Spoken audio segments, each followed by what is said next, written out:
here we have our study in Exodus. This is section 8. This is about the Song of Moses and some of the other, the section in chapter 16, which has to do with a couple of regulations regarding the Passover and such, and Shabbat. So this should be a pretty good one. Yeah, I was hoping Joseph would be here to sing it. Yeah, this is the Song of Moses. Well, we shall see. Maybe he will. The first thing that I wanted to point out to you, which was kind of interesting, and you had probably heard this or seen it perhaps in a Sefer Torah scroll. How many of you have actually seen or handled or touched a Sefer Torah scroll? It's kind of cool, man. It's really neat, and there's so many symbols and interesting insights regarding the text and the texture and the white fire or black fire on white fire. There's just an interesting thing that happens here, and this is only true in 3 sections of the Torah that I have been able to find, where they actually take the text and arrange it differently. And this is one of them, the Song of Moses, or the Song of the Sea, whatever you want to call it, where it's almost like the scribes, the sophers, arrange the text almost like a wall that's kind of representing the walls where they walk between the water walls. And these kind of represent the walls on the right hand and on the left, and the people walking through the center of the Red Sea. But what's also interesting, and you can take a note of this and take a look at it and do some comparison and contrast, which is really interesting, is that there are 3 sections in a Sefer Torah scroll which do this exact same thing. One is here for the Song of Moses. One is in Judges chapter 5, which is the Song of Deborah. And the other is Psalm 22, which is a praise of David, which looks like it is very, very similar to Psalm 118, the Hillel. It's kind of like he revised it. It's like an early revision of that psalm, but it is also arranged in the shape of a brick wall, or of a wall of some type. And I had a very interesting time yesterday and today looking at these 3 sections in the text which are arranged this way and noticing the similarities and differences between them. If you do the who, what, when, where, why, and how for each of these wall texts, I will call them, you'll notice some very interesting things. And I will just say that's a study for you to do or check out on your own time if you want to. We're going to get into the text of the Song of Moses, but I just thought it was kind of interesting, and I'd share that with you. You can take a look at it. Really neat stuff. Yes, sir. In Tel Aviv, looking at some scrolls, they did this not walls but in waves. Oh yeah. Which is it was pretty cool. Yeah, it's really neat. I saw there's a couple of different variations on this theme, and I saw some where they stretched out the letters. They stretch out letters to make them fit to where it's straight. There's a couple of different embellishments, but it's pretty neat, and it's very unusual. Does anyone know of that one other section where there's the inverted noons and it stands off by itself? You heard of that one? Where it says, "Arise, O Yehovah, and let your enemies be scattered, and let those who hate you flee before you." And whenever the ark would be picked up, they would say that. And whenever they would rest, he would say, "Return, O Yehovah, to the many multitudes of Israel." Have you guys seen that text? That's another section of a Sefer Torah scroll, which is kind of weird. It's like that section is broken up into its own section, and it's separated by 2 inverted noons, which is also a mysterious kind of thing. So mysterious text formatting in a Sefer Torah scroll is very interesting, and they consider that the rabbis actually consider that section of text to be an entirely separate book of Moses, even though it's 2 sentences. Very interesting stuff.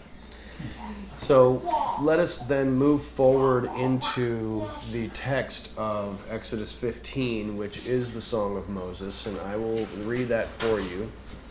This is 15, Exodus 15, verses 1 through 21. It says, Then Moses and the sons of Israel sang this song to Yehovah and spoke, saying, Let me sing to Yehovah, for he is mighty, indeed mighty. The horse and its rider he heaved into the sea. Yah is my strength and my song, and he becomes mine for salvation. This is my El. I shall adore him. Elohim of my father. I shall exalt him. Yehovah is a man of war. Yehovah is his name. The chariots of Pharaoh and his army he shot into the sea, and the choice of his third fighters sank into the sea of reeds. Abysses covered them. They descended into shadowy depths as a stone. Your right hand, Yehovah, was ennobled in vigor. Your right hand, Yehovah, was harrying the enemy, and by the vastness of your glory you were demolishing,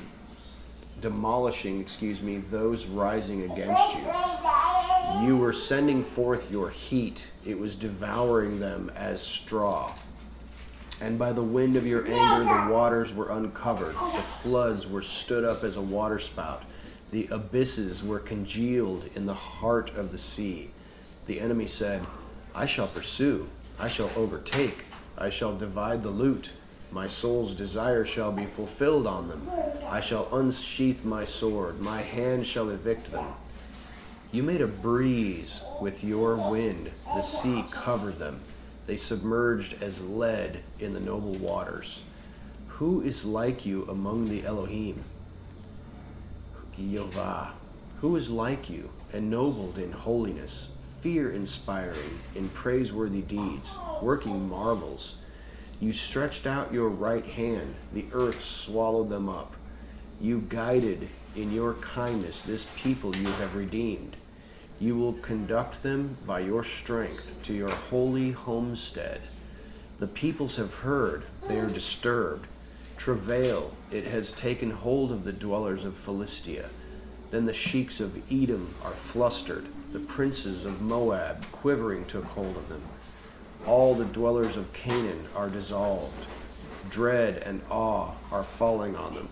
By the greatness of your arm, they are still as a stone, until your people are passing by, Yehovah, until the people whom you have acquired are passing by. You shall bring them in and plant them in the mount of your allotment, the site for your dwelling which you have contrived. Yehovah, the sanctuary, Yehovah, which your hands have established. Yehovah, he shall reign for the eon and further. When the horses of Pharaoh had entered with his chariots and with his horsemen into the sea, then Yehovah returned the waters of the sea over them. Yet the sons of Israel, they had gone on dry ground in the midst of the sea. Then Miriam, the prophetess, the sister of Aaron, took the tambourine in her hand, and all the women went forth after her with tambourines and with choruses. And Miriam responded to them, Sing to Yehovah, for he is august, yea, august. The horse and its rider he heaved into the sea. Now, something interesting. The Mishnah, which is the earliest Torah commentaries that we have, and they've been going on throughout history, and there's entire volumes of them. Fill a library with them, but many of them existed before the time of Messiah, and they have supported the idea that that in this Song of Moses this is actually somehow a prophecy about the resurrection of the dead.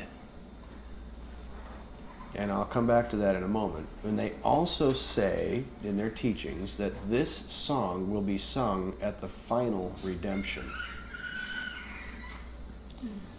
Do you see anything in here? I know it's a lot of words and you can't just kind of scan it, but do you see where would they find a hint about resurrection? That this somehow might be referring to the resurrection of the dead. Robert? Oh, no. Oh, you're just playing with your hair? Tracy? I'm just seeing a connection with Daniel 2:34 in verse 6. 6, it says, Your right hand, O Yahweh, is glorious in power. Your right hand, O Yahweh, dashes the enemy in pieces. And in Daniel 2:34, it says, You saw till, this is about Nebuchadnezzar's dream, that a stone was cut out without hands, which smote the image upon its feet, and that were of iron and clay, and broke them to pieces. And this is symbolic of that kingdom being dashed to pieces by that. And what is the final enemy that is destroyed? From our New Covenant writings, we know that the final enemy that is destroyed is death. Yeah. Now, the rabbis obviously wouldn't go that far into the text to pull that out, but I think that that's certainly an allusion there, Jerry. That whole thing is kind of like when you're baptized. I mean, Christ said, you get saved, the very first command he gives you is get baptized. And then when you're baptized, you go down, you die to self. When you come back up, you come up to new life with Christ. They went into the sea. If God hadn't been on their side, that water would have come back over them just like it did the Egyptians. Yeah. So they went down into death. When they come up off the other side, on the other shore, they come up to new life. Yes. And that life belongs to God. Yeah, the rabbis talk about that quite a bit as well, that this is an actual baptism. That them going through the sea is a baptism. It's like the only way that I can get a connection between resurrection and life. Yeah. It's like the baptism. Other than that, I don't see how they come to that conclusion. Yeah. That's the only thing. Yeah, I mean, I think that you could look at some of the phrasing, like Tracy pointed out, and say, yeah, I can see if you're versed in the mysteries of the Torah because you've read the New Testament, then that stuff is going to start to stick. And I think that the rabbis, if they study this stuff enough, they know the mysteries of the Torah. They don't know the mystery, the mysterious person who the Torah is talking about, but there's so many hints, and I think we'll see that when we celebrate Passover in a couple of days. It's like, man, they know the Messiah all over the place, but the blindness is a true spiritual blindness. Nobody can be that dumb. It's just not possible. Well, 17 and 18. Because mine reads, You will bring them and plant them on your own mountain, the place where you live, O Yahweh, the holy place that you built with your own hands, O Adonai. Yahweh will rule as king forever and ever. So. That's an interesting insight, Keith, and that's very interesting indeed, because we know that there's only one temple that was fashioned without hands. That's the one that's coming down out of Jerusalem. And so that is certainly a possibility of projecting this text into that temple of Jerusalem coming down out of heaven. And so I think there is some words here and there that you can pluck out and say, I can see how this might be related to that. There also seems to be like some prophetic words here for their near future in verse 15, because they don't. How do they know Edom and Canaan are going to be hearing and resolving yet? Right. That's. Yeah, there's definitely prophecy here for sure. Absolutely. I mean, it's talking about the place where he is established to put his name there, and we're talking about Jerusalem. That won't come until the time of David, conquering that territory away from the Jebusites. And so there's definitely prophecy in here, and so we know there's prophecy here. How far does the prophecy go into the future? I think it could span the whole of human history. It's certainly likely. It's certainly possible. Now, interestingly, there's a second song of Moses. Are we familiar with that one? It's called the Song of Moses, but not in its clear. Yeah, in Deuteronomy 32, there is another thing that is referred to commonly as the Song of Moses, but it's not delineated in the text like that. That's a very different song. But what's interesting, if you note that in the book of Revelation, chapter 15, it says that these people were singing the Song of Moses and the Song of the Lamb. Which Song of Moses is being referenced in Revelation 15? And what are the implications? Let us take a look really quick at Revelation chapter 15.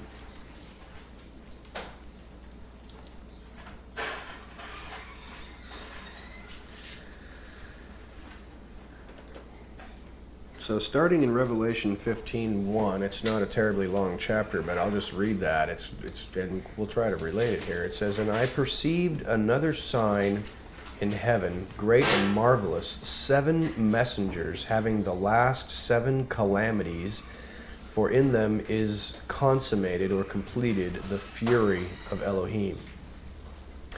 And I perceived, as it were, a glassy sea mixed with fire." There's that thing we've seen several times here where we have elements combined that should not be combined, earth and water and fire. "And those who come away as conquerors from the wild beast and from its image and from the number of its name, standing on the glassy sea, having the harps of Yehovah Elohim. And they are singing the song of Moses, the servant of Elohim, and the song of the Lamb, saying, Great and marvelous are thy acts, Yehovah Elohim Almighty. Just and true are your ways, King of the eons. Who may by no means be afraid of ye, O Yehovah, and glorify thy name. For thou only art benign. For all the nations shall arrive and worship thee before thee, for thy just awards were made manifest." We'll stop right there. I mean, it's even interesting that you notice that this passage here is talking about the people coming around and worshiping. Now, I guess my direct question is, it says here that these people with harps on a glassy sea are singing the song of Moses and the song of the Lamb. Now, we don't know, at least I don't, maybe you do, what is the song of the Lamb? I don't know. But I know of 2 songs of Moses. Now, in the context here of Revelation chapter 15, what has just happened and what is about to happen? Do you want to just take a look? You can just take a look at the headings in your text if you like. Because at the beginning, if you look at like the net version of the Bible, it says the final plagues starting in chapter 15. So a bunch of bad stuff has happened. Looks like a lot of people have been judged. But then there's more to come. Now, if you look at Revelation 16, you've got the bowls of Elohim's wrath. So a great amount of judgment has already happened by chapter 15, but there's more to come. But then in the middle of this, we have this interlude where there's the song of Moses and the song of the Lamb, and we kind of want to figure out which song of Moses are they talking about, Mike? Is the Song of the Lamb the new song in chapter 14 of Revelation? What are you pointing at? 5:13 is the Song of the Lamb. In Revelation 5:13? Yeah. Let's Well, take a look at that. What were you talking I about, was talking Mike? about Revelation 14 where it says, "And they sing as a new song before the throne and before the 4 living creatures and the elders, and no one was able to learn the song except the 144,000, those having been redeemed from the earth. These are the ones who are not defiled with women, for they are virgins. They are the ones following the Lamb." Wherever he goes. Okay, so that's the mysterious song, which nobody knows. And then Keith has doesn't seem like a song so much as maybe a chorus or something. Worthy is the Lamb who is The killed. Lamb on his throne. Yeah, okay. This one says they're following the Lamb too, and it's a new song. Right. There's no other reference. So that's to a the good song of the Lamb. good point. So in Revelation 15, we're not exactly certain which song of the Lamb they're talking about. One is mysterious that we don't know, and one, it could potentially be it, but that's a mystery there. Tracy? I'd have to look at the one in Deuteronomy because I can't remember that, but I see the Lamb all over in this particular one we just read in Exodus, especially in the beginning, because he says, in verse 2, "My strength and song is Yah, and he has become salvation to me." That word salvation is Yeshua. He has become Yeshua, yeah. And then all this stuff about the dashing the enemy in pieces in the right hand, and Okay, so how would you, if you just were to characterize this song in one sentence, what would you say is the theme of this song? I would say salvation. giving praise to Yehovah for his mighty deliverance and salvation. Okay. Is that what is happening in Revelation chapter 15? Seems that way. Where's the other song again? Deuteronomy what? Deuteronomy 32. 32, okay. Yeah, marvelous words. So they're just and true are your ways. They sang the song of Moses, the servants of Elohim, and the song of the Lamb. Great and astonishing are your deeds. Yehovah Elohim, all powerful, just and true are your ways. Who will not fear you, O Lord, and glorify your name, because you alone are holy. All the nations will come and worship before you. So this is a song of praise. Now, I know some biblical interpreters have said, no, it's not this song of Moses, it's the one in Deuteronomy 32. Now, how many of you are familiar with the song of Moses in Deuteronomy 32? Have you checked that one out? Not off the top of my head. That one is scary. That one is not anywhere near what this one is. What's interesting too is that at the end of 15 it says, and the temple was filled with smoke from the glory of God and from his power, and no man was able to enter it. Mm-hmm. And at the end of Exodus, that's what happens when they build the temple. That Yeah. the glory comes down. So that's That's right. before. Right. So I don't know. Now, this other song of Moses, if you will, he says, "Listen, O heavens, and I will speak. Hear, O earth, the words of my mouth.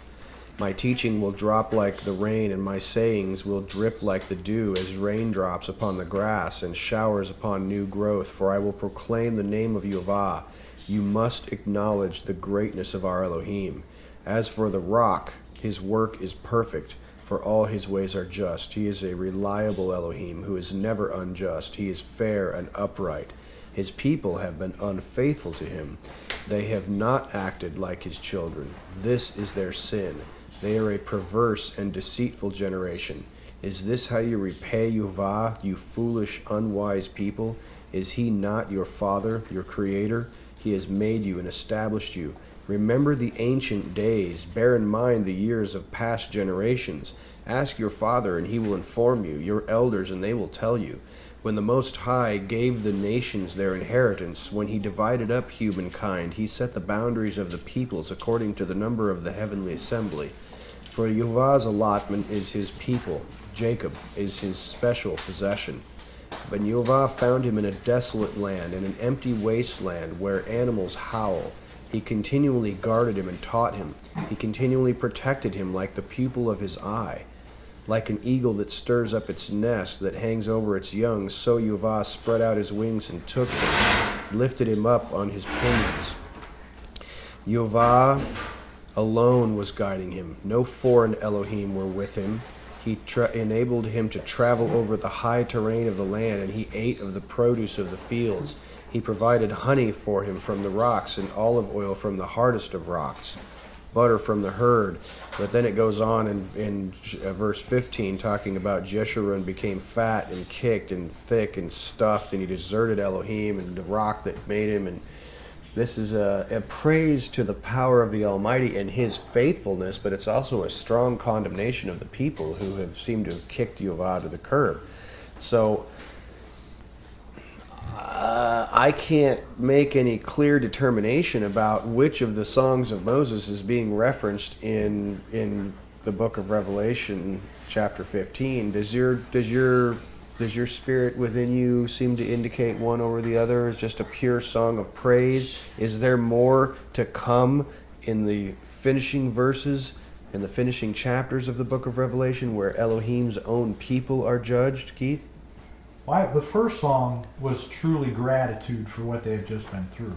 Yes. This song, at the end of Deuteronomy, as the closing, is like, okay, how many years has this taken to get this far? Now look, this is 40. Yeah, this is what I've seen in the wilderness. Really disappoints me. Okay. And I can prophesy about what's going to happen to you in future days. But the better song with all the praise and the people actually honoring for them. Okay. what they saw. Okay. I mean, I'd like to think that's the better song. I would like to think that too. I really would. And I'm just challenging you to take a look at what is happening in Revelation chapter 15 and forward and see, are there judgments upon the people of Elohim coming up? And then you might have a clue that maybe it's both songs of The end of Moses. the Song of Moses in 32 says he's going to atone for his people and his land. Mm-hmm. So it's like he does go through and say, you've done this wrong, you've done that wrong, but at the end here, he's getting ready to atone, which sounds like something you would do right before you drop these bowls, which is the thing that comes after it says they're singing the song.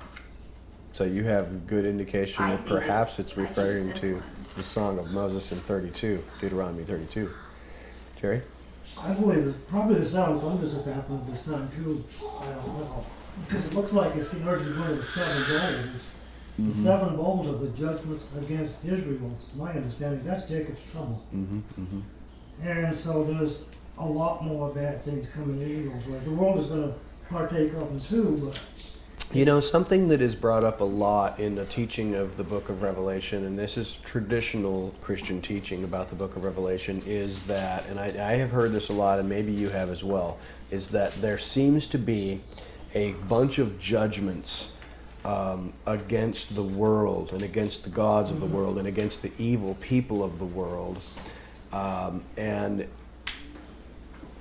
But it seems to be a distinction made in that the final judgments are the wrath of God, which are somehow distinct. Those 7 bowls. Yeah, those last 7 bowls are the day of the Lord, the wrath of Elohim, which is against all the ungodly and stuff like that, and that it may not include, some people would say, well, the rapture happens at that time or something like that. I don't know. But have the people been redeemed prior to these bowls being poured out? Do you find any evidence in the text of that? Obviously, we're not going to dig too deep into that right now, but that's just something for you to take a look at as you're maybe studying this week to see what are these comparisons and contrasts in this section. Tracy? I'm just thinking about the end of John 3, where he says, he who believes in the Son has eternal life, but to him who disobeys, the wrath of He God abides remains in on death, him. yeah. So I think that perhaps that's the difference, is that the wrath is reserved for those. You know, and there's also that one verse, and I don't remember where it is, says we have not been destined to wrath. So I've always related that to, well, there's something going on in the book of Revelation that is the All if you're a wrath. Christian, you're sealed. You're not going to receive the boils and all these other things. that's Yeah, going in. right. But it talks about God goes into his holy of holies. Right. So And that until makes these sense. 7 bowls have been dropped on the earth, no prayer, nothing's going to get through to him. He's in there taking care of business. Yeah. And I believe, personally, my own belief, now this is just my belief, but that's the 10 days of law at the end of the tribulation period. Right. So I don't know what other people believe on it. Yeah, absolutely. That makes sense. Yeah, That's when I see that taking place. right. Well, right, but 14 is where the harvest, we've already been harvested. 15 is the, we sing, and then 16, the bowls are poured out. So that's why I was mentioning that some people would say the rapture is in there, because that is talking about That's the your last reapers trumpet at that point. gathering the sheep and goats and, you know, burning up the sheaves, and you know what I'm saying? So that some have interpreted it that way. And then the bowls of wrath are coming, which are not for the people of Elohim. And in that sense, you could maybe relate both of the songs of Moses to this song that is sung of Moses and the Lamb in Revelation 15. Keith? Right. Well, the reason we know that we're there singing the song is because it says that those who had won victory over the beast, its statue and the number of its name, were standing on the glassy sea, and then we sing the song. So, Interesting. Ane? The other song that comes to my mind is the Song of Songs. And so when he talks about the Song of Moses and the Song of the Lamb, the Song of Songs clearly indicates the final wedding, the song between the bride and the bridegroom. So maybe that's interesting. also related when Yeah. it talks about the Song of the Yeah. Lamb. Talking about good thematic connections, all of these themes of songs and redemption and deliverance and judgment of the enemies of Elohim. There's a big study there, I'm sure. Obviously, we're not going to be able to dig too deep into that. We could make a whole multiple week study about the songs, But I just wanted to introduce some of those things to you, and you can maybe consider those things during your weekly devotionals or something, if you have such a thing. Let us look. I'm not casting aspersions, right? So let's move forward a little bit. We are in Exodus 15, 22 through 27. Some more interesting and mysterious stuff. So now Moses caused Israel to journey from the sea of reeds or weeds, and so they went forth to the wilderness of Shur, and went 3 days into the wilderness, but they found no waters. When they came to Marah, they were unable to drink the waters of Marah, for they were bitter. Therefore, one called its name Marah, which means bitter. Then the people grumbled against Moses, saying, "What shall we drink?" And so he cried out to Yahweh, and Yahweh directed him to a tree. So he flung it into the waters, and the waters became sweet. There he made for them a statute and a judgment, and there he probed them or tested them. It's not an alien probing type of thing. And he said to them, "If you will listen to the voice of Yahweh your Elohim, and do what is upright in his eyes, and give ear to his instructions, and observe all his statutes, then all of the illnesses which I placed on the Egyptians I shall not place on you, for I am Yahweh your healer."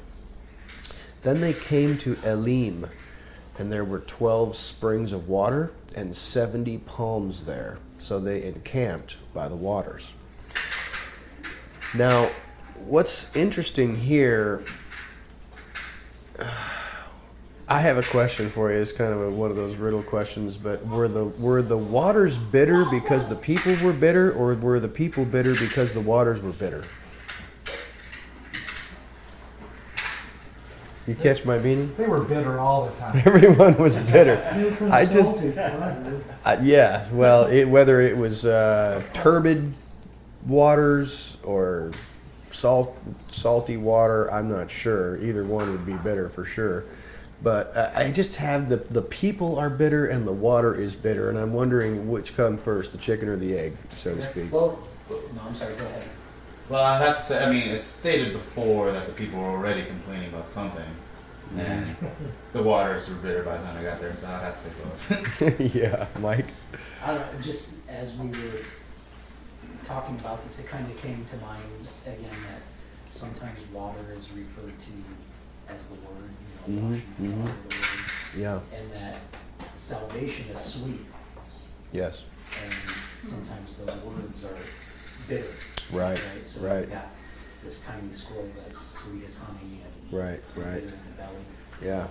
And And they pulled out of the salvation, and now they're here in this Yes. resting place. Absolutely. And I see this as one of the first of the testings.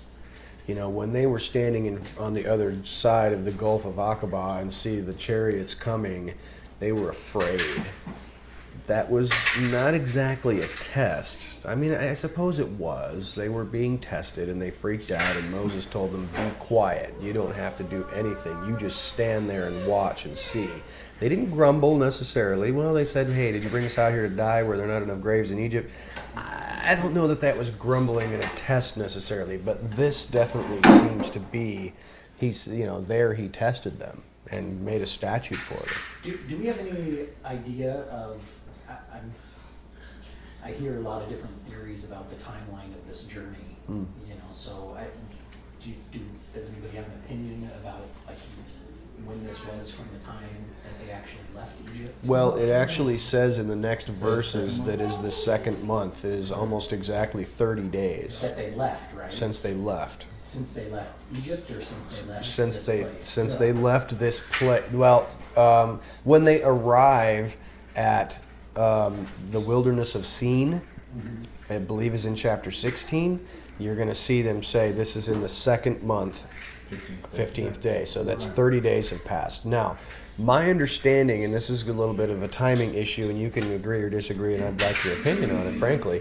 If you are taking the lamb on the 10th, sacrificing it on the 14th, leaving either that morning of the 14th or the 15th, however you want to calculate that, and then you are leaving and crossing the Red Sea, on what day did the crossing happen? What is your opinion? Right, Sabbath.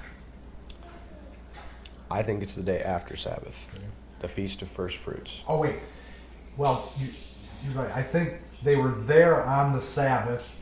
Then Yahovah kept the Egyptians back all night. He held up, and the seas parted for the next morning. Yes. So, And so they would have been a first fruits Right. offering Okay. to Yuvah that makes sense. in their redemption through the water. Mm-hmm. That's just my own opinion. So frankly, you're looking at a period of 7 days, maybe 9 days, because you've got the 7 days of the Feast of First Fruits. It says that he kept the torch up in the sky and the cloud so that they might travel by day and night. I think that they were traveling day and night, and they did not get weary, and their shoes didn't wear out, and there was no feeble among them.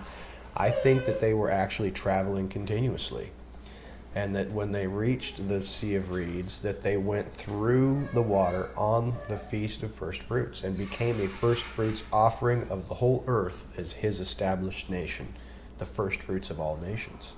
That's just my own opinion. And that a month later, they arrive in the wilderness of Sin. And so this stuff is happening with the testing of the waters of Meribah and hanging out at the camp of Elim's probably around 30 days. Possibly somewhere around that. Well, 20 something days. Does that make sense? When did they start doing the feasts, the spring feasts and the fall feasts? Before this? Immediately is my Or understanding. just, but but here? Yes. So when did God start telling them, this is Passover, this is the first fruits, this is the, That would be happening in as they Leviticus see 23. As they are journeying in the wilderness with Moses for 40 years, he is teaching them these things, and they are beginning to practice them. Now you might, and many have, found some evidence of these things, or shadow pictures, or foreshadowings of these types of things happening in the book of Genesis before the Exodus at all. And I think that that's certainly the case, that the elders knew something about these things, but they were not fully fleshed out. They were mysteries. And I think that's one of the things that Peter talks about in the book of 1 Peter, saying the prophets of old were diligently seeking these things, but it was not revealed to them. That's my own interpretation of Kinda that like passage. how we are. Like, we didn't know about these days, we weren't doing them, but now we're trying to do them. So Right. it's kind of like that. Right. That baptism comes Yeah. out being washed Yeah. by the word. Absolutely. So are they getting to this water? It says 3-day journey. Is that like at the tail end of unleavened bread then? I would assume so, yes. That maybe on the first fruits feast, when they passed through, they took a 3-day journey from the Sea of Reeds into the wilderness and ended up in Merah. That would be my estimation of the timing of that. Now, note something very interesting. This is obviously a test. It's apparent to me that this is a test. And what would you say was the test that Yuvah was putting them through here with, they've moved through the sea. They would say they were traveling from Egypt for 7 to 9 days until they reached the Feast of First Fruits. You cannot carry that much water with you. Water is heavy. That water bottle on that jug, that's only 5 gallons. I'd be hard pressed to carry that thing for miles. That's 50 pounds for 5 gallons. Now, you get to the Sea of Reeds, you ain't drinking that. That's salt water.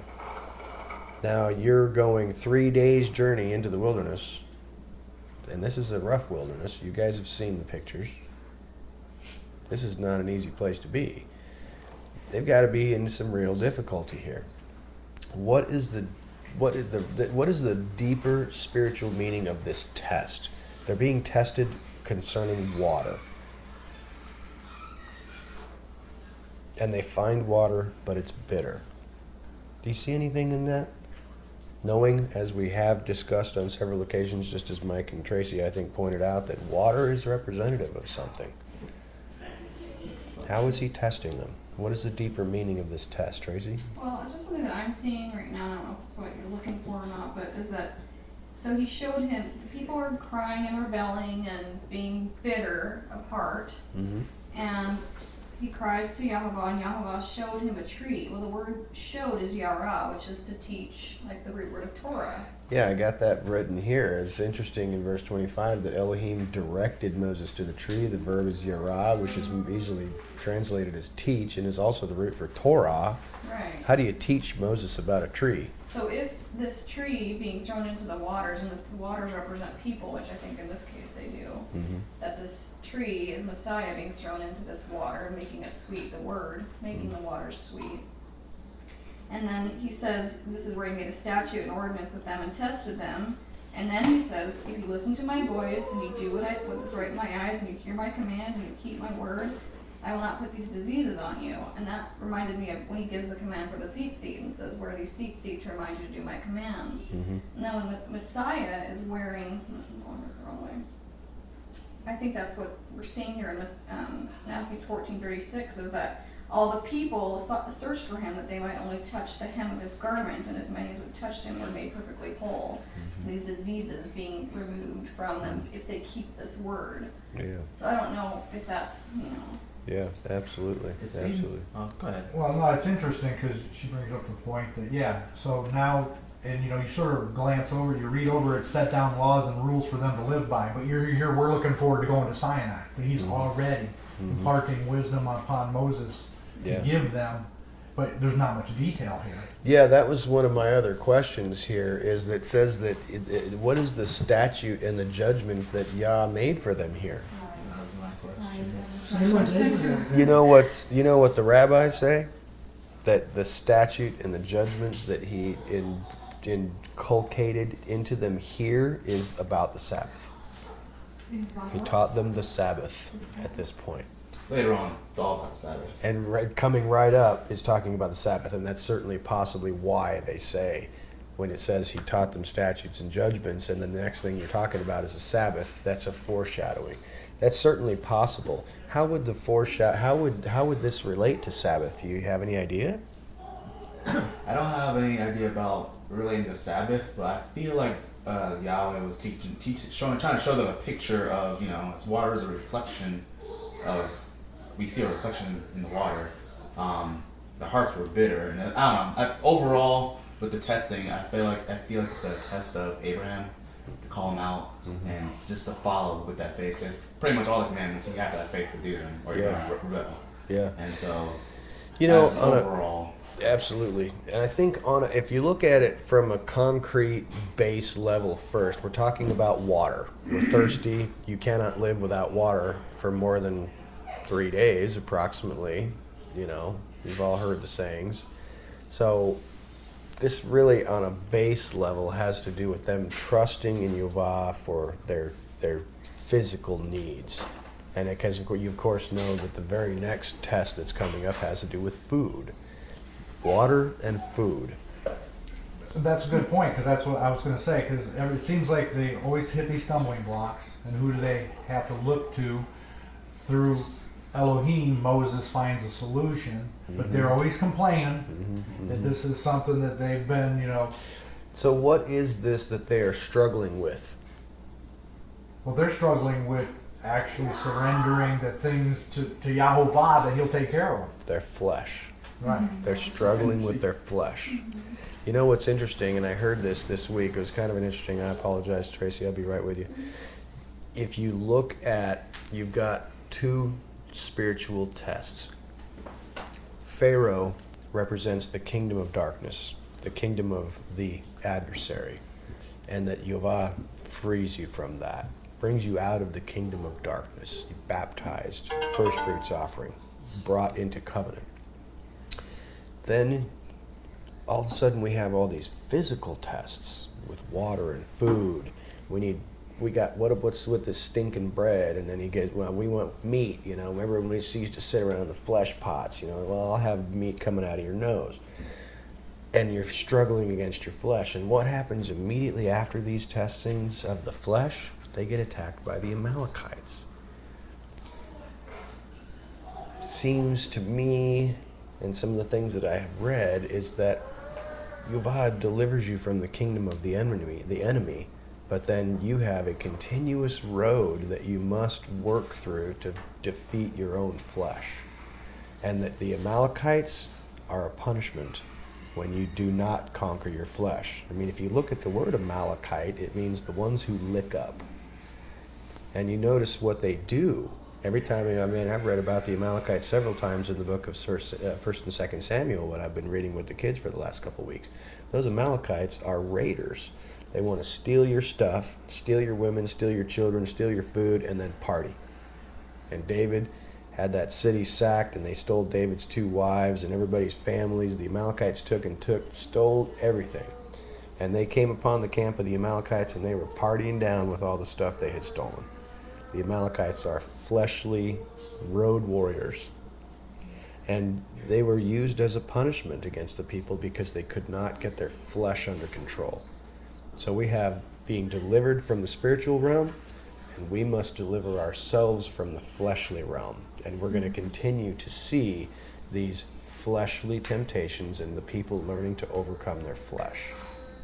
That's just my interpretation. I apologize. Tracy, you wanted to step up? Oh, I just wanted to mention about what the statute and ordinance seem to be. Mm-hmm. So he made a statute and an ordinance for them there, and he tested them.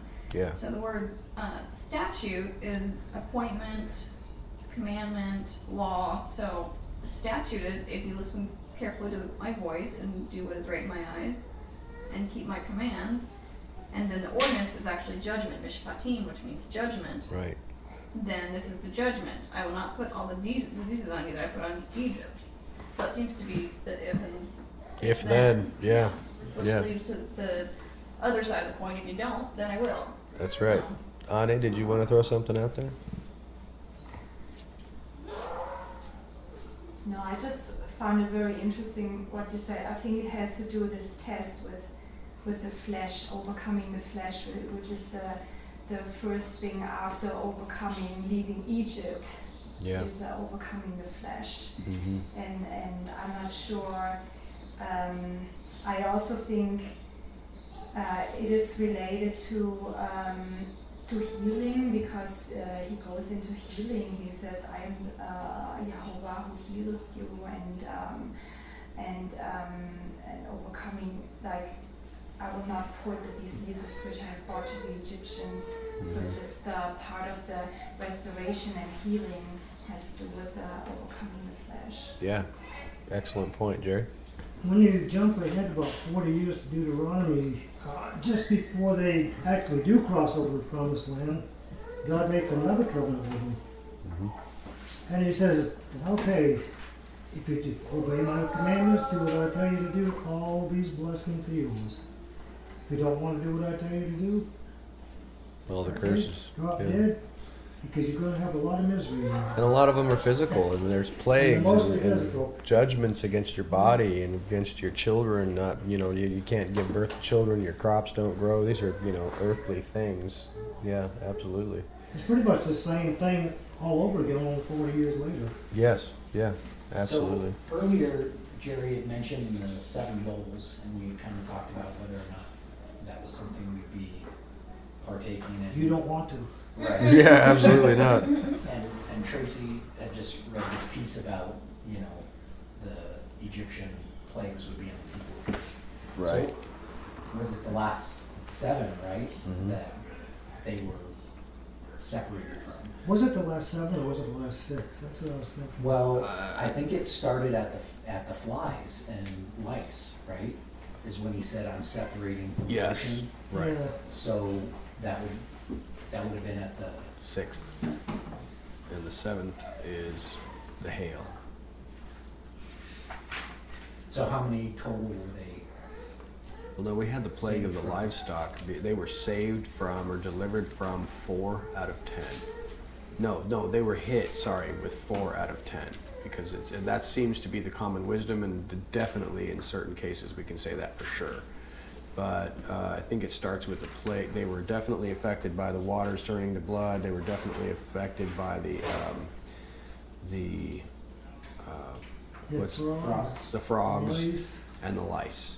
And it is at that point, I believe it's the Yeah, I think it was the that death of one. the cattle, where it says, I will make a distinction. So, what are you thinking there, Mike, regarding the division of who's being affected by what? Well, I thought it was in chapter 8. Of Revelation? No, of Exodus. Okay.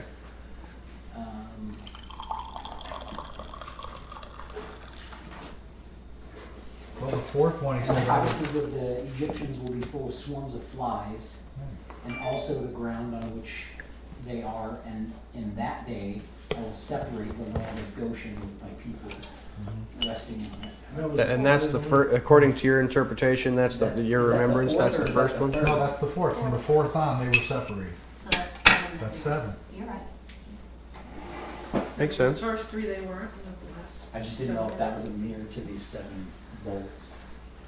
Oh, There's a yeah. couple of trumpets that they're protected from too.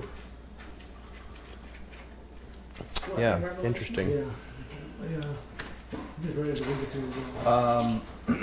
So, just note for your own study how these testings progress. We're going to go to the next one. Before we do, though, something interesting about this tree, the word that is used in the Hebrew for tree, the rabbis have continuously said this can only be one of 2 different types of trees, and one is an oleander and another one is, I can't remember what kind it is, but both are poisonous and bitter, which is interesting. And what would you make of that? If you've got bitter waters and you throw a poisonous bitter chunk of wood into these waters and they become sweet, what's the significance of that? Or is there some other spiritual principle at work In there? grammar, that would be a double negative canceling out. Exactly, yeah, Jerry. I'm sorry, Keith. I know, we look a lot alike. Well, I was thinking this thing. No, the fact that Yahovah is quite the chemist. He knows exactly how things are created. He knows exactly how they'll interact. So he showed Moses exactly how to handle that situation. But earlier I was going to make the point, wouldn't this read a little bit different if that said that when they came to the bitter waters, everybody got on their knees and prayed to Yahovah that they may have water to drink instead of bitching?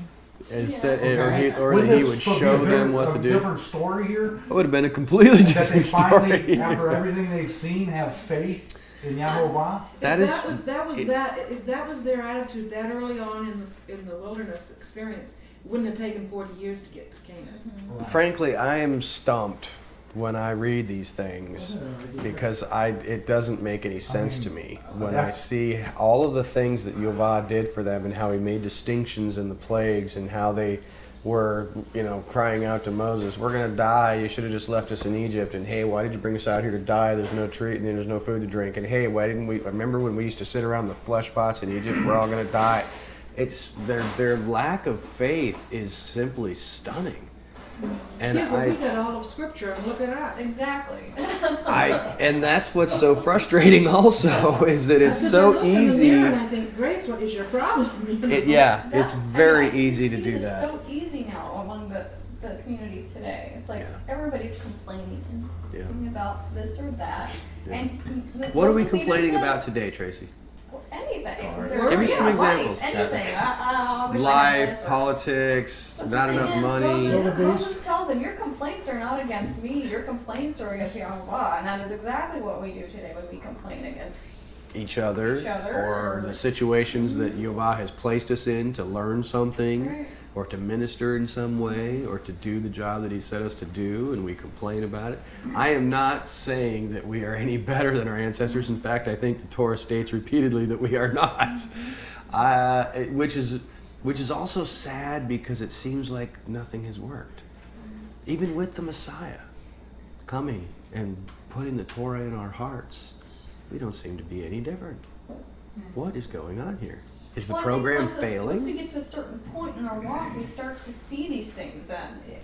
I'm speaking more, I mean, we still do it, but more so about before coming to all of this knowledge and truth, that I thought I was a Christian, and the way I behaved is sickening when I look back at it now. You know, I'm just like, what is the difference?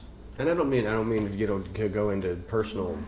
Well, for me, it's this. It's I just don't want you getting to this word in me. self-flagellate or anything. It's I'm just being saying. cleansed by the word. But what's the difference in you? What would people know you then and know you now? What's the difference? It's the true meaning of what grace is, which is His divine influence on your mind and His manifestation in your life. Okay, and so that are only you? comes through getting this word in you. But what is the manifestation? Certainly, you're not saying, well, people would know that I'm different now because I know different things. No, the manifestation is the commands coming out. That is the light of the Torah that we shine. What are those commands evidencing? They're reflecting the glory of God and His word in my life, manifesting themselves in my life. And that is really what it means to keep the commands, is to be a light to the nations. They're not going to see this light unless you're doing it. And it's not me saying you do it, it's me doing it and then seeing me. It's not you saying anything. It's that complete change of life. I mean, I'm a completely different person. I don't do the things I used to do. I don't say the things I used to say. I'm not trying to hide my secret self from these people. It's just, I'm this person everywhere I go now. And I never could have said that before. And would you say that overall this is characterized by love? Yeah. So we have certain things have changed. Mm-hmm. Our faith in the Father and what He's doing in our lives, and to trust Him for what is coming up, I think we still struggle. I know I do. Yes, my attitude is different. Yes, I keep the commands as well as I can. And yes, I think my life is more characterized by love than it was, and I think that light shines. However, I know that I still struggle with my flesh stuff just like they do, like my needs. You know, I get worried about my needs just like you do. My money, right? My retirement, my health, my children. Those are the things that are difficult. Those are the things that are difficult to put your trust in Yehovah. When you've got a sibling who's off in the world doing stupid stuff, you know, that can tear you up. Or you've got children who are wayward or whatever, you know, that's when your faith is really tested. And some of you might have adult children and have experienced that. Those of us who are younger have got little kids, and we haven't dealt with that quite yet. So that's having faith in Yehovah taking care of your temporal needs. It's almost like we seem like we've got all of our spiritual needs met, and we know about these things, and we seem to be okay with that. But when it comes to the shoe hitting the pavement, that's where we get challenged. I know I do. And I really can say, just like you guys were talking about a minute ago, not much has changed. We're still having trouble trusting in the Father for our physical, daily, mundane stuff. Am I talking nonsense here? Is this just me? Johnson and I were out there talking the other day about complaining, and I don't remember who said it, but it said it's like a bad habit. Mm-hmm. It's not really something you set out to do, it's just something you do, and then it becomes more and more and more. And I'm thinking, okay, if we complain when we don't get what we want, imagine what we're going to do when we don't get what we need. That's kind of, I don't know. The complaining might reach a whole new level. I think we have to practice not doing it. And I think every time like in the last few years, every time I'm looking at the bank account going, you know, that's my chance. He's allowing me to have that practice. Are you going to trust me with this? Because there might be a day when you don't have water or food and you have to trust me. So practice now with money or the health of your children or your own health. Or, Because it's just like a habit. You have to practice this. It's not like all of a sudden you're going to be good with it. I think that's one of the big differences that I've noticed in our lives is that ability to see those things now and go, okay, what I need to learn from this, and to be able to pick that out. Whereas before you're just like, you don't even go there. You don't even see him working. You don't even see him saying, I'm seeing what you're going to do here.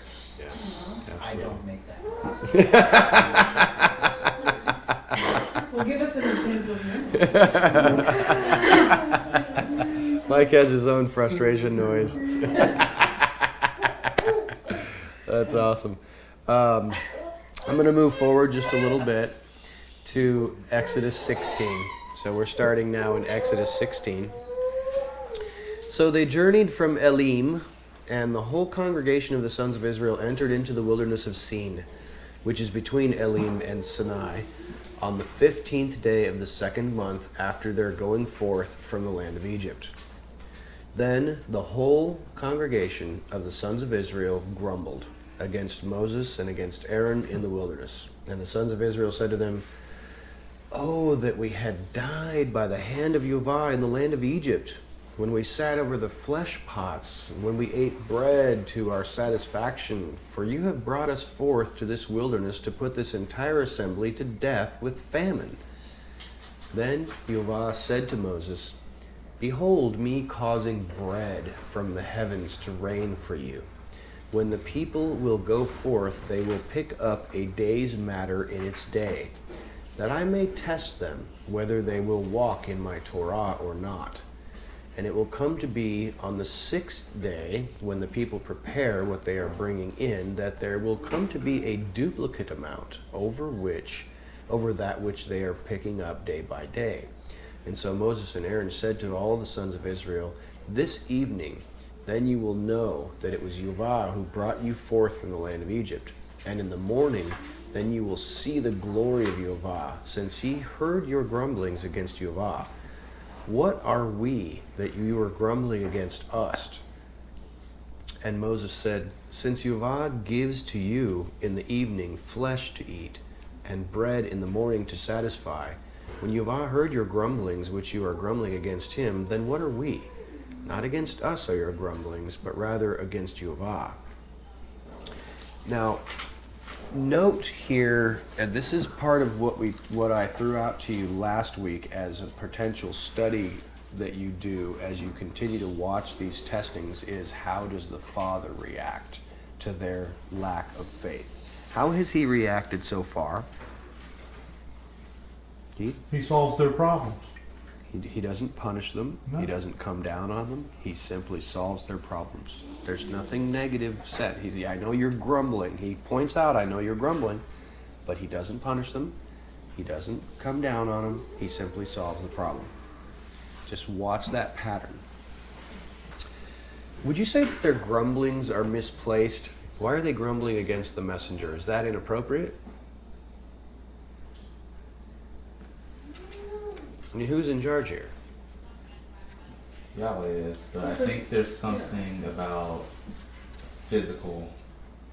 Something they can physical to see in front of them. Yeah, Moses- someone to blame. God sent Moses to be in between him and the people. Yeah. So it's not exactly, in my estimation, the way I'm looking at this, it's not exactly unheard of or weird that they would blame Moses. I mean, he is Elohim's representative, and they're doing everything that Moses said. However, when you look at the deeper issue, it's clearly, if you're complaining against Moses, you're complaining against Elohim because he is his representative. So it's not weird that they're complaining against Moses. You just have to look behind that curtain a little bit and say who they're really complaining against. Now, note how the people first grumbled about water and now they are grumbling about food. Are what are the waters and the flesh?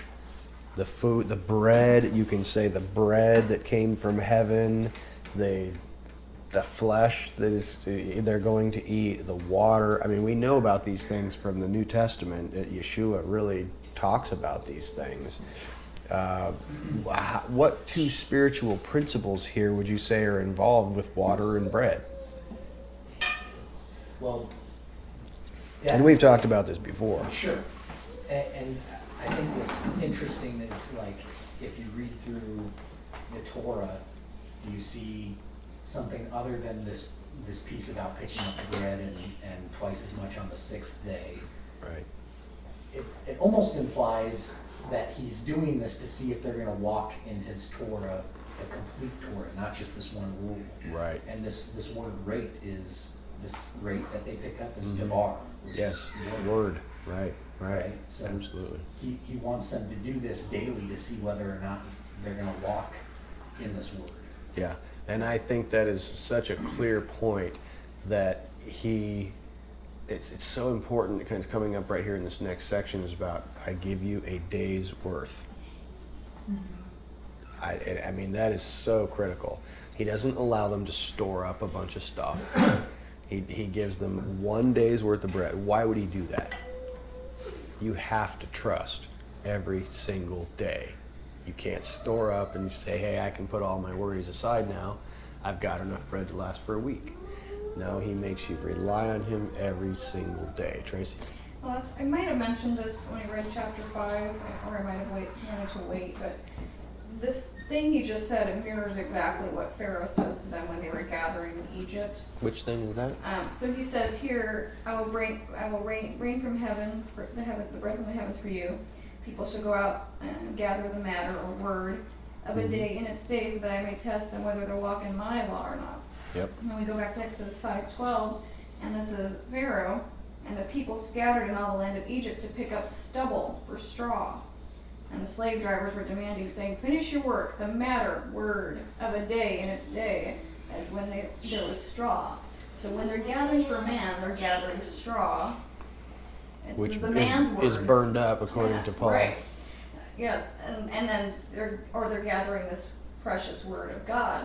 Now manna, which is interesting, I don't know if What is it? we've seen that word, but the word manna is, in Hebrew it's sheen mem. Mem sheen. No, mem, it's shemem.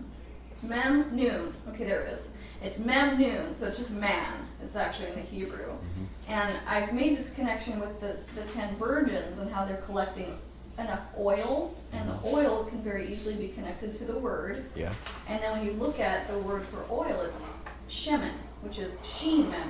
So it's just that fire Definitely seems in related. front of the Yeah. manna. So Which is the spirit. right. So I think that's our spiritual application, is that we're gathering this word, Yeah. and we need to have enough in our vessels. Yeah, absolutely. Absolutely. Let's move forward a little bit and deal a little bit more with this manna and stuff like that. So in Exodus 16, verses 9 through 21, we have this. Moses saying to Aaron, I want you to tell the whole congregation of the sons of Israel, come near before Yehovah, for he has heard your grumblings. And it came to be, as Aaron spoke to the whole congregation of the sons of Israel, that they turned around towards the wilderness, and behold, the glory of Yehovah appeared in the cloud. Then Yehovah spoke to Moses, saying, I have heard the grumblings of the sons of Israel. Speak to them, saying, between the evening hours you shall eat flesh, and in the morning you shall be satisfied with bread. Then you will realize that I am Yehovah your Elohim. When it came to be in the evening, quail came up and covered the camp. In the morning, the lying of the night mist came to be around the camp. And the lying of the night mist went up, and behold, on the surface of the wilderness was a thin flake, thin as hoarfrost on the earth. When the sons of Israel saw it, they said, each man to his brother, manna, what is it? For they did not know what it was. And so Moses said to them, it is the bread which Yehovah has given to you for food. This is the matter which Yehovah has instructed. Pick up of it, each man according to his eating, an omer for a pole, numbering your souls. Each man for those who are in his tent shall you take. Now the sons of Israel did so. Some picked up an increase, and some a decrease. They measured with an omer, yet the increase had caused no superfluity, and the decrease had caused no lack. Each man corresponding to his eating, they had picked it up. Then Moses said to them, "Let no one reserve or hold over any of it until the morning." Yet they did not listen to Moses, and some men reserved some of it until the morning. So it rose high with worms and stank, and Moses was wrathful over them. So they picked it up morning by morning, each man corresponding to his eating. When the sun was warm, then it melted. There's some very interesting things here, and I don't know that we can pick them all out. I mean, there's no word out of place here. Why does it seem, it doesn't seem, why did Yehovah reveal his glory to them in the midst of their grumbling? Mike? I was kind of wondering if it's because they turned towards the wilderness, and wilderness is midbar, and the root is debar. Debar with so a word. They're turning Towards and the facing word. them towards that word. I don't know.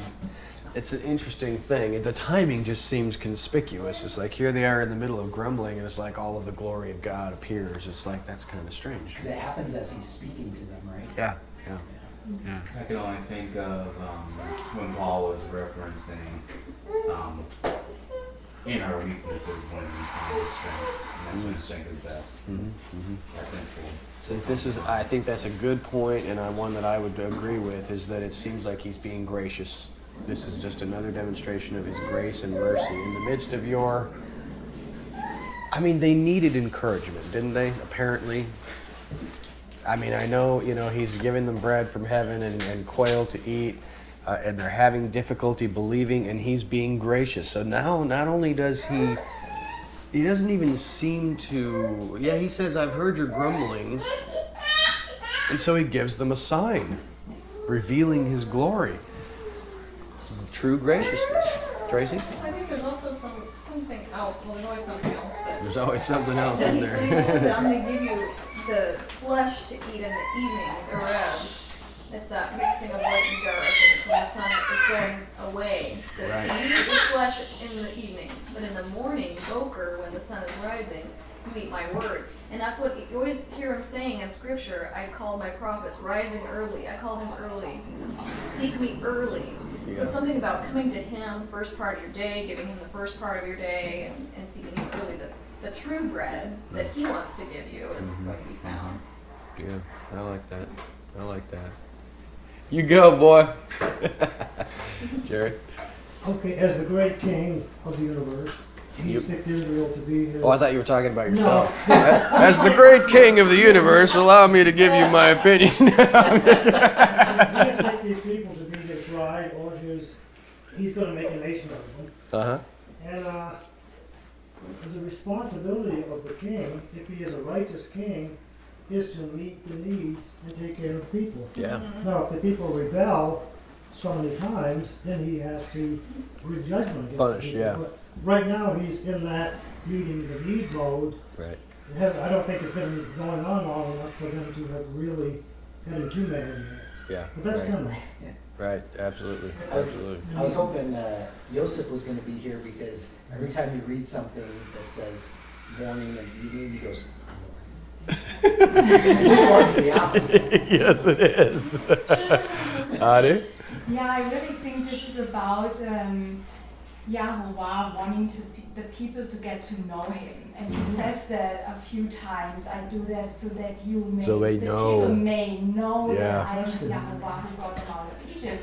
And we see the same pattern also with Yeshua. Yeshua says he is doing the signs and wonders. So that you may know. So people may know him. Yeah. So he's doing this supernatural things so people, get to know him and learn how to trust. Right.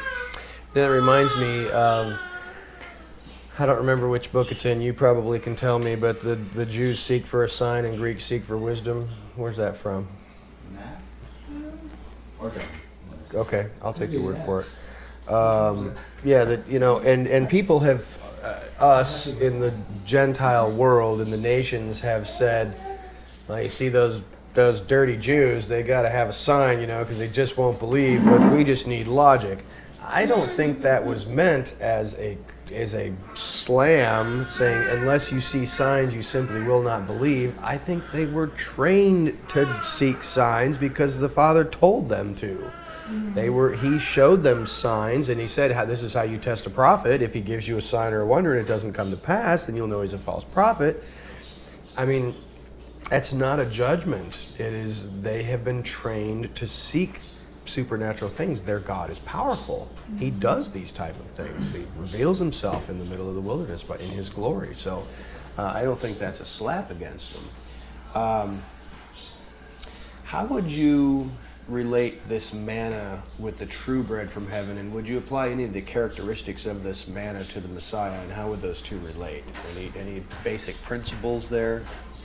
I'm thinking especially about whether you see any kind of hidden thing that's talking about how they got it.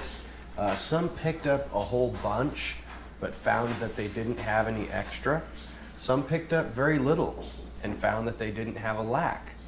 And so don't leave any of it until morning. In the morning, if you did leave some of it, it begins to swell. I think the text seems to indicate that it's swelling or puffing up, almost like leaven. A leavening agent somehow involved in that, and it's puffing up and it's getting stinky and has worms. How would you relate that to this bread from heaven? Is that related to the Messiah at all? That's a difficult question, I know. Well, he tells us he is the true bread from heaven, obviously, so that's the He does. connection that There's after a clear connection there, but some of these weird details, is there any way that you can connect that to Messiah? That seems like a challenging one, and I just wanted to see if anybody had an idea. I don't, frankly, I'm just asking. Well, the only connection that I can see there plainly is that as each of us take in this word, my portion might be a lot larger than what someone else's portion might be, or vice versa, but it's enough. So just because you see me eating a lot doesn't mean you have to eat a lot. So it could be this portion that's enough for you and what he has set aside for you. Good point. He has allotted to each his measure of faith, and the portion that you need. Yeah, it's a good point, Jay. I don't remember which gospel it's in, but one of the things that Jesus said, he said, look at the lily. He said, Matthew 5 through 7. Solomon in all of his glory didn't make anything that could compare with the lily. And he said other things. He said, just as the Father in heaven will meet all of your needs. Yeah. And Right. he said this in several different places. You don't have to worry about what you're going to eat tomorrow, Right. or this or that, or anything else. It's all going to be taken care of. Yeah, and that's And directly that's kind related. of what we got right here. I Yeah, think. it's directly related to what we're talking about here. And frankly, that's one of the passages that I go to when I get to thinking about things that, are worrying me and troubling me. And it's like, I go right to those passages, and Yahweh saying, hey, you worrying is doing nothing, and each day has enough trouble of its own. You can't turn one of your hairs black or white, or, look at the lilies of the field, and the birds don't store up in barns. And those are really encouraging words to me, and it does. I think it's definitely directly related to this passage. It's neat that he says, it doesn't just say look at the bird, but that he loves the bird. Loves the bird and Yeah. takes care of it. And Yeah. yet, aren't you more important than a bird? Yeah. Absolutely. Yeah, absolutely. And David talking about, I've never seen the righteous go hungry. Never seen his children begging for bread. Interesting stuff. Very encouraging. Very encouraging. I'm going to move forward to Exodus 16, verses 22 through 30. Now it came to be on the 6th day, they picked up a duplicate amount of bread, 2 omers for one. When all the princes of the congregation came and told it to Moses, then he said to them, this is what Yahweh has spoken. A ceasing, a holy Sabbath to Yahweh is tomorrow. What you are baking, bake. What you are cooking, cook. And all of the leftover, leave it in your charge until the morning. And so they did leave it until the morning, just as Moses had instructed. Yet it caused no stink, and no maggots came to be in it. Then Moses said, eat it today, for there is a Sabbath today to Yahweh.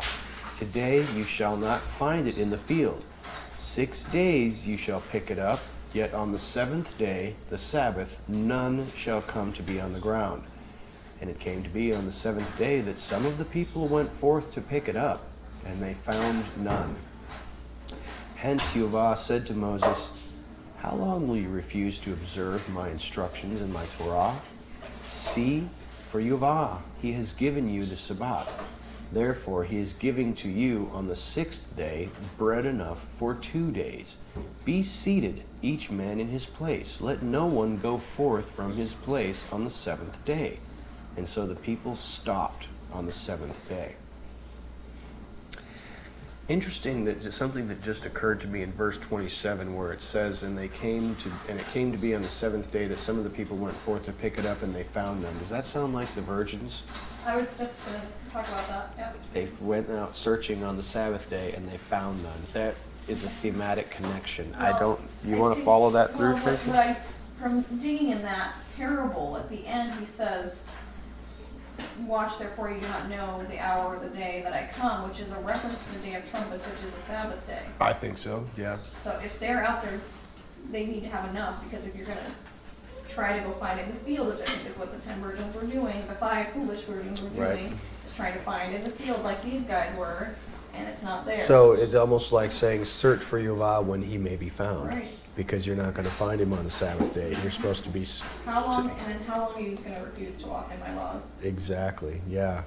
I want to spend just a couple of minutes talking about the Sabbath. The Sabbath is a big thing, okay? Obviously, those of us who have left the traditional church have begun to walk in the Sabbath and learn that the Sabbath was not changed, it was not done away with. And I know that each of us has different interpretations, and we're not going to have this turn into a discussion of the Sabbath police. And, you know, the rabbis have tons of rules if you want to become rabbinical about how you keep the Sabbath. However, is there anything that is obvious here? That just general, clear principles that we can all agree upon? Is there anything here that you see, Adi? Yeah, I talked about that with Robert yesterday. The main, when it says not to work on the Sabbath, then there is a lot of interpretations. What is work? Work? Right. If I brush my teeth in the morning, is that work? If I change my baby's Sure. diaper, it's work for me, but Sure. so forth. But I think the main thing is the work that we do to earn money. Mhm. And there is a term in German, he said there is a similar one in English, where it says earning money is also called earning bread. Yeah. Yeah. So you work, I'm working so for my you bread. can provide food for your family. Mhm. And so I think that's an indicator that you should not work to provide for food Yeah. on that Yeah. day. And that's interesting what you said, that earning bread, because it's kind of like that work in the field at Pharaoh's field. Yeah. It's like that's what the work we have to do on the flesh. You know, that reminds me of Paul talking about one of the congregations saying, you know, you got guys sitting around not eating, and if a man does not work, let him not eat. I think sometimes we need to remind some people the instructions that say 6 days shall ye labor, that was not a suggestion. Right. Don't be lazy. The Proverbs are filled with Right. really crazy stuff talking about what happens to a man who is lazy. You must work on 6 days for 6 days, and then you must not work. And I think that is a clear thing. It's like whatever you're doing to make money, don't do it. I think that's a perfectly clear explanation, but I just wanted to throw in there, for 6 days, work. Now, I know that as a culture, and it has been this way for a long time, that we have Sunday off as well, because businesses aren't open and stuff like that. Frankly, I'm perfectly fine working on Shabbat. Not Shabbat, excuse me, I apologize. Excuse me. I'm perfectly fine working on Sunday. In fact, if I have anybody who wants to hire me, or if I need to go do something, mow in the yard, any kind of stuff like that, I do it on Sunday. But it's unfortunate for me, because I would like to do more business on Sunday, but people don't. So a lot of times I will just rest and relax, because there's nothing really going on. But I will do work, my own work. If somebody wants me to go and do something, I'll do it on Sunday. Sunday's a regular work day to me. And I'm not saying that you should be working on Sunday. Well, maybe I am. If Yehovah says 6 days ye shall labor, then Sunday is the first day. Working on Sunday, Nothing wrong with working on Sunday. Yes, ma'am.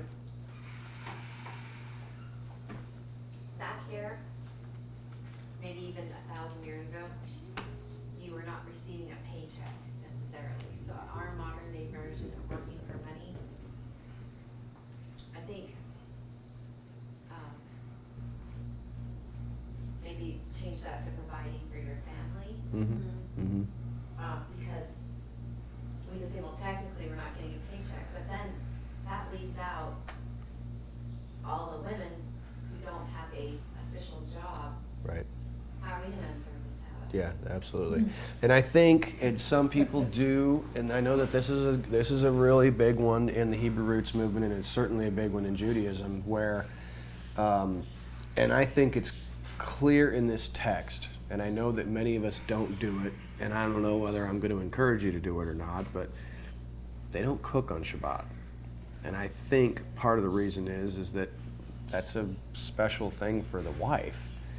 You know, because it's generally the wife who is cooking in the house, and but then that puts a lot of onus on, well, I need to cook twice as much on Friday in order to eat. And yeah, we're going to eat cold food, but you know what? Can you use a microwave? Well, that's nitpicking. Do we have to eat our food cold? That's nitpicking. My point, I guess, would be if your wife is working to make food and do all this other stuff on Shabbat, some people say you shouldn't be doing that. Now, I know that we do. You know, we'll cook some toast in the toaster, you know, maybe scramble some eggs, you know, for Saturday morning. I'm not going to say whether you should or shouldn't. The text does seem to indicate that, but that just seems really impractical to me. I know that's a horrible thing to say. And I don't know. Robert? So how far is Shabbat's journey when you're driving 65 on a car? I don't see anything in the Torah at all that talks about how far you shall journey on the Sabbath. I know that in the time of Yeshua, they kept talking about a Sabbath day's journey. Where does that come from? Rabbis. Well, Comes from the rabbis. It It comes from the rabbis. It certainly doesn't come from the Torah. Now, but this relates right here. It says, let no one go forth from his place on the seventh day. Does that mean you shall stay home on Shabbat? I mean, if you want to interpret that literally, it says, let no one leave his place. But it also says we should assemble on Shabbat. So how can I assemble if I'm supposed to stay home? So there must be a certain distance, obviously, that I'm allowed to. Okay. So let me ask you this: what is this talking about? Anybody? I mean, what is this literally a commandment to not leave your house? Bridge, we'll just call in. Sorry, what? A conference bridge with the speaker, and we'll all call in and we'll have Shabbat.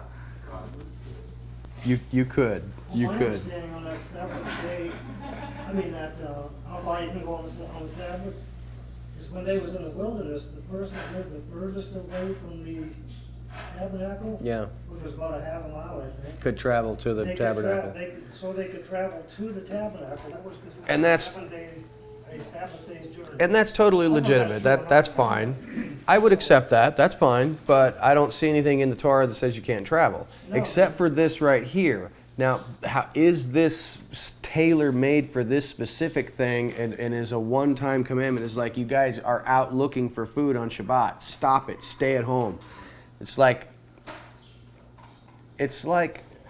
you've given an instruction to a child that seems definitive and don't ever do that. But of course we know, like Yeshua will talk about, hey, if you see your neighbor's donkey falling into a pit on Shabbat, you're going to help him. So I don't know that we can interpret this to say, don't ever leave your house on Shabbat. I think this was specific to them because they kept going out on Shabbat trying to find things. Angela? It says go out from your place. Mm-hmm. Could that have been, I mean, they're all camping in the wilderness, Mm-hmm. and to pick up and to move, that is work. It's Yeah. not work because you don't have to pack up your house when you come over to my house. Right. True. I mean, I think because now we have that spirit inside of us, I think it will. It'll guide you. The small voice that will say, you have crossed the line and you are working now, maybe you should reconsider something. Yeah. And that's up to each of you for the Spirit to guide you and determine what is work and what is not. Ani? And I was just thinking earlier, when they left Egypt on Passover, there was the Shabbat for the Feast of Unleavened Bread. Right. The first one. They were traveling on that day, weren't I they? was thinking about that when And we read that. They were traveling hardcore. Is that a Sabbath day's journey? I don't know. Boys walked across the grain field that was,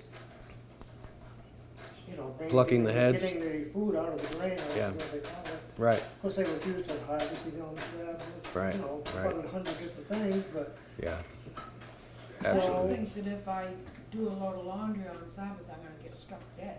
No, of course But not. since we've started doing all this, the Torah and the Sabbath and all that, I've just rearranged, cause I used to do laundry on Saturdays and not on Sunday, because it Right. was Sunday. Sure. And because that's the days it doesn't cost anything with the electric company to run my dryer. Right. You know, so I've just started rearranging, so I make sure like I told Jeremy, day before yesterday, I said, make sure I've got your laundry, so, and that's just, at first it was really difficult because I was already in that habit.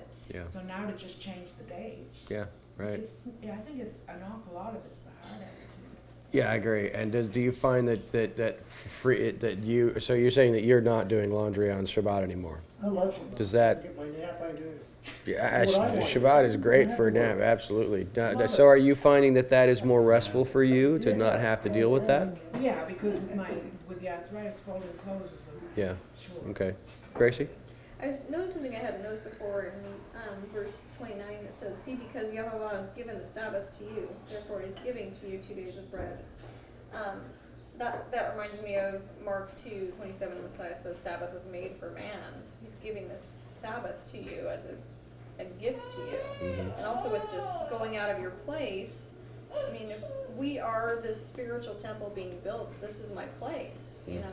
This is our tabernacle among other believers. So I don't know if that's reaching, but to me, I kind of feel like that's my Right. place. Sure. It's supposed to be. Sure, yeah, that makes sense to me.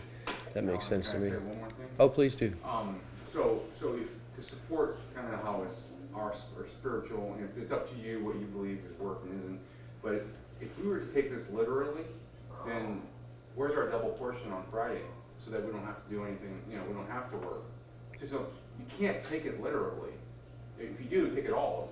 If not, don't take Yeah. a portion of it. Yeah, I think you're right. I think we need to use some wisdom and discernment to try and figure out what's going on here. That's an excellent question. What's the double portion? Let me just throw out there as a possible example that a double portion may be a double portion of stamina and strength that you need to do a tremendous amount of work on Friday. Just an idea. In order to get a lot done. I know that happens with me. That is true. I know that happens with her, that on Friday, it seems like we have a double portion of stamina to get a lot of stuff done on the day that is before the Shabbat. Just an idea, throwing that out By there. having this in your home, doesn't that make you have to do extra this morning? No, Don't speak for yourself, mister. I am trying to, he's all, no, we're all fine. You're outside, you have no idea what's going on. I'm working on that. It's only been 2 weeks, and so I am still in the process of figuring out how to make that happen more easily. Yeah, Well, it occurred to me Yeah, yeah, yesterday, I was thinking, uh-huh. jumping. yeah. Yeah, last How does she week do was all this? not, this week was better than last week, and next week will be. Well, and I think that for Shabbat, that work that you would do related to the ministry or the gathering together is That was on permissible. mine, you know. too. The priests were working. The priests were working on Desires Shabbat to and they are teach not, the yeah, gospel. yeah, absolutely. I So, was thinking this whole thing about the theme of it seems to be, I'm gonna provide for you, I'm gonna provide extra, and then I'm not gonna provide here. So make sure that you understand this pattern, and if you look at the days as being the 7,000 years, I'm gonna provide for you, I'm gonna provide for you, like the virgins, but then there's gonna be this period where I don't, or something like that. So, I don't know, just figuring out the way it works. where I what think I it's have that- provided it for could be you that pattern will we're hearing the word. hang over, yeah. I just feel like something's going to take place. Well, where you don't have enough. you can't say I'm not going to provide for you. I have provided enough for you that it's going to drag through, because He is providing for Well, you. what I'm saying is, I think there'll be a point where if you haven't figured this out now, Mhm. that now we're gonna do judgment, that you can't There's no, It's too late. Yeah, right, sure. a too late point.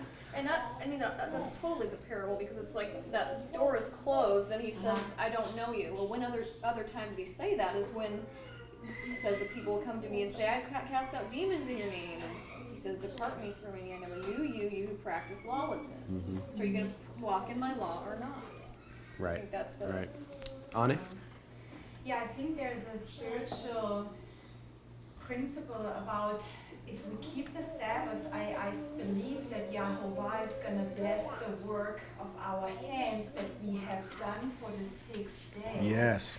And that allows us to rest on the 7th day. And I believe that we would do work on the 7th day, it wouldn't be blessed. It's like the people, they went out to the field and they didn't find anything. They weren't struck down either, you know, so that's... Well, one of them was stoned to death. Well, not for looking for manna, not for... No, he was working. He was doing deliberate work. Now, I think that's... Yeah. Well, I think that's an excellent point. Excellent point, Anna. And I like that very much. I want to ask, and I have mentioned this to many people, you know, some people that I talk to who are Christian, who are experiencing financial difficulties. That's one of the first things I tell them is, there's one commandment that is in the Torah, that is part of the 10 Commandments, which you claim to believe in. You know, I'll bet you that the Father would bless you financially if you kept his one commandment that had to do with work. Oh, no, we can't do that. But I think that is intimately related. A couple other questions. Where do we get this idea that we're not supposed to buy and sell on Shabbat? Could be Nehemiah. Yeah. Nehemiah actually did that. Now, what was the situation there? Merchants were coming in. Merchants coming in. Gentiles, they weren't getting taught because they're still working. They were Okay. coming back from Babylon. So how does that tie in? Because we don't have any commandment from where did Nehemiah extract this idea that you shouldn't be buying or selling on Shabbat? There's no commandment in the Torah about buying and selling on Shabbat. Where did he get that? I always personally took it from not having your servant or your male servant or bond servants work for you. And it's like when you go to the store, they technically become your servant. Yes. So that's my always opinion. Like going out to restaurants too and stuff. It's like you're making them your servant at that point. And also do not oppress the stranger. Like if these people are not in covenant, they are strangers in a way. So that could be connected too as far as not... Because we were once strangers in the land. Yeah. Well, commerce is earning your bread. They're earning their bread even though you're buying, but you know it's still it's work. Yeah. I suppose you're putting to work the Gentile or the foreigner who is sojourning among you.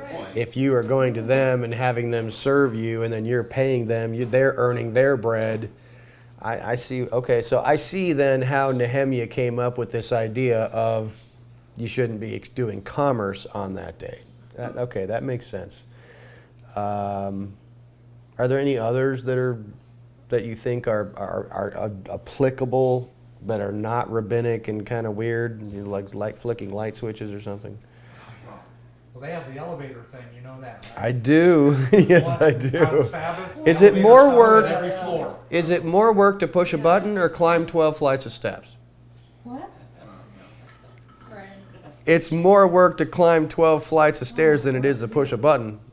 All the elevators are programmed in Israel. Are they? But this is That really they stop on every floor on the tricky. Sabbath, This so you don't is have to push because any buttons. For When me, you it's get on not there. so much about is it work to push a Although when you button. get it to come In all on. reality, when you see it, when I use electricity, then I'm buying from someone because I'm paying for Paying that. for the electricity? For that day I'm using interesting. So electricity. you're gonna leave your air conditioner off Right, in it's Arizona? just, we are really, sorry. and I've asked a few people last week because we've been struggling with this, like where does it start, where does it end? Obviously I'm not gonna have people work for me, I'm not gonna go grocery shopping on that day, but is it okay if I do a trip with my family and then I want to buy an ice cream or a bottle of water? It's just a very fine line. Or he goes to the gym in the morning. Yeah, he doesn't pay for it then, but he pays for it another day in general, but he uses their services still by doing that. It's just He may not be making payment on that day, but he paid for it at some point. No, I'm not making a judgment, Robert. I'm not saying you should go. services, but I pay another day. Is it about the payment? So it's a very fine line, and we've really been struggling with it because at some point you're like, how do I really in my life, how do I handle this? Then literally if I can't go any place, then I literally have to stay at home and kind of. But it's not intended Yeah, for it's bondage. just- It's intended, It's intended for freedom. It is intended for rest and freedom, yes. Yeah, Spending time. And you know what? Starts not feeling like Communing that, with then the I'm Lord. yeah. You know what? I think, The devil will put bounds. Gotta be balanced by sustaining life. yes. And I think that, frankly, I don't have any commentary to make regarding, going to the gym or, buying an ice cream or a bottle of water. I really don't know what to say about that. I can see Nehemiah's point where it's like, hey, yeah, you're making them work. I do see that. I do understand that. I think that the whole day, if you want to sum it up like Messiah might, is to say, this is a day for you to spend with family and friends. But I think one thing that gets pushed aside a lot of times is that it's also supposed to be a day dedicated to Yahweh. And that, I think, is more of a deeper spiritual principle where a lot of us, myself, are falling down. It's like I want us to focus on my rest. I want to take a nap. I want to watch a movie. I want to just hang out and do my own thing, and not necessarily dedicate that day to Yahweh. What does that mean? I got to sit around and read the Torah all day? Well, no, not necessarily. But I think fellowshipping is important. Time with your family. I mean, time with your family, you don't get that during the day, especially if you got a mom and a dad working. If you got dad working and he's gone all day and he comes home and he's exhausted, Saturday is such an excellent day to reconnect as a family. And if that means, I'm not sure. There's a lot of tangled webs of confusion regarding Shabbat. I just think we need to try to stick with the principle of the thing. Tracy? I'm just going to throw this out here, because I've been doing some study on Shabbat lately, and then Okay. seeing how God created heavens and earth in the 6 days and then rested on the seventh day. He was creating a space for us to dwell with him. And the word work and the word rest are mirrored and finished, because he worked and he finished and he rested. Mm-hmm. Those words, same words, Hebrew words, are mirrored in the finishing and completion of the tabernacle in the wilderness. Mm-hmm. And he gives the instruction for the tabernacle, and he talks about the Sabbath, and we have Yes. the golden cow, and then he talks about the Sabbath, and then we have the instruction for the tabernacle, or Right. the completion of the tabernacle. Right. So we have this chiasm. Yes. So I think there's something about us building this tabernacle, the spiritual temple for him, spiritual Jerusalem, Yep. and that we're laboring every day to do that spiritually. So when that work is finished, just as with Moses, that's when the glory came down. Yeah. So we are doing that now, and Yeah. I feel like perhaps maybe the Sabbath is a day for us to stop and just create time now for God, and just create time for each other, because we're not laboring. I know, even though I'm doing my own work, flesh labor, I'm also always trying to build the kingdom. That's what we're supposed to do, is go out and make disciples. Why? Because they're going to be living stones in this new Jerusalem that we're building. So can we take a break from that on Sabbath? Yeah. Yeah. That's Absolutely.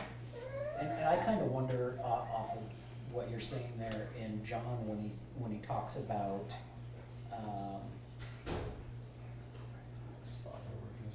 where he says, "It is necessary for me to work the works of him who sent me, while it is day.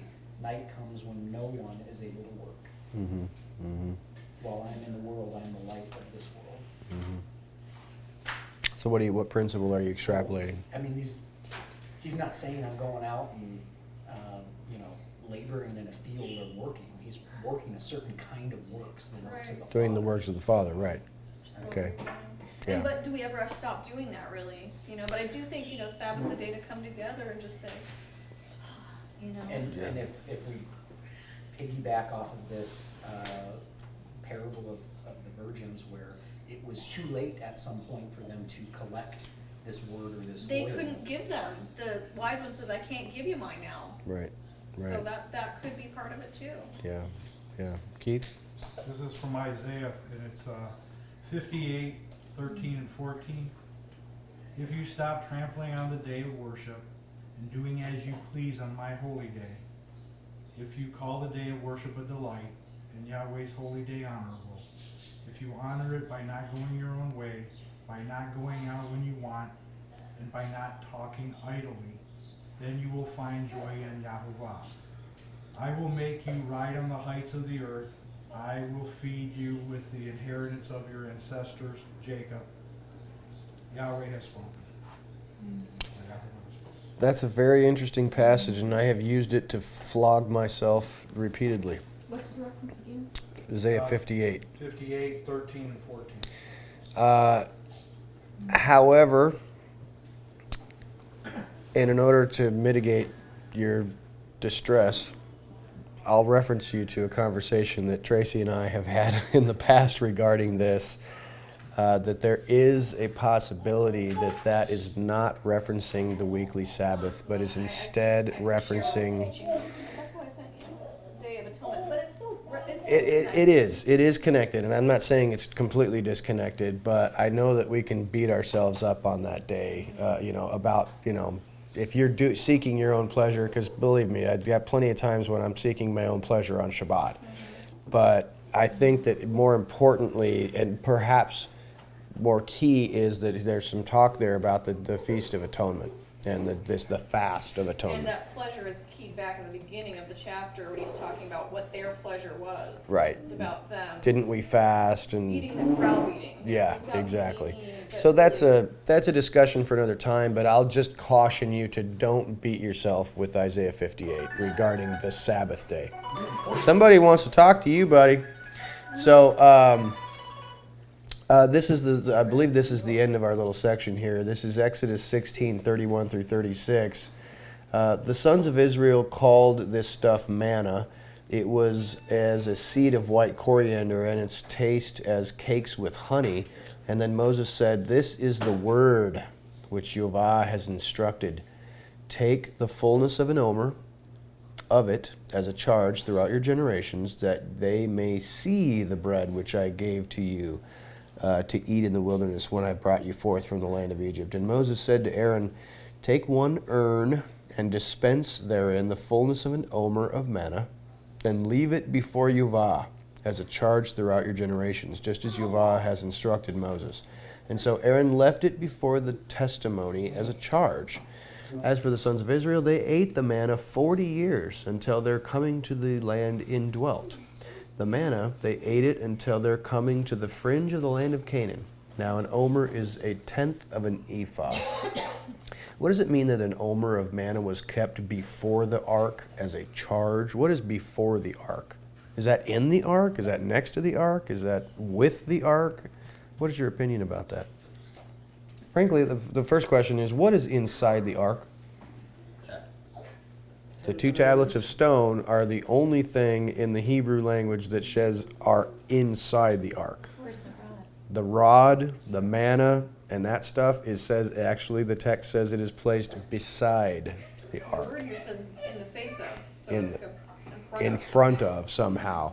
So why is it kept there as a charge? What is a charge? a witness against the rebels. A witness is what my own feeling is that it's a witness. Well, if you look at that scripture in Jeremiah about the almond branch, which is also placed there, Mm-hmm. and it was placed there as a witness against the rebels in Torah, and then he says to Jeremiah, "What do you see? I see an almond branch. You see well, or I will watch over my word to perform it." Yeah. So that could be that almond branch in the manna. That Yeah. could be Messiah. And, Right. You know. So we've got a witness against rebelling in front of the Ark of the Testimony. We have a witness against grumbling. Probably here. It's kind of interesting. And the word inside. And the word inside. Yeah, very interesting, very interesting. So wait, you're saying they just put it next to the ark? In the face of, it seems to be sitting in front of it. Yeah. The only reference, I think, I want to say it's in Hebrews, where Paul talks about what's in the ark, but who knows about translations, if Yeah. that's Yeah. Right. accurate or not. Yeah. So I think that's it, folks. Let us pray.